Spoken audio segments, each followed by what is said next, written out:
திருக்குறளில் அதிகாரம் 40ல் கல்வி பற்றி பார்க்க போகிறோம். கற்க கசடற கற்பவை கற்றபின் நிற்க அதற்கு தக. எண் என்ப ஏனை எழுத்தென்ப இவ்விரண்டும் கண் என்ப வாழும் உயிர்க்கு.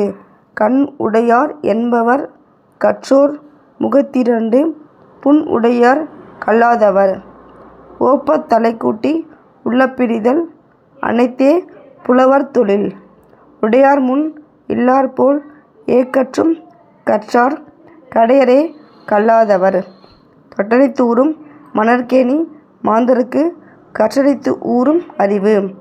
யாதானும் நாடாமல் ஊறாமல் எண்ணொருவன் சாந்தனையும் கல்லாதவாறு. ஒருமைக்கண் தான் கற்ற கல்வி ஒருவர்க்கு எளிமையும் ஏமாப்பு உடைத்து. தாம் இன்புறுவது உலகியின் புறக்கண்டு காமுறுவர் கற்றறிந்தார். கேடில் விளைச்செல்வம் கல்வி ஒருவர்க்கு மாடல்ல மற்றையவை.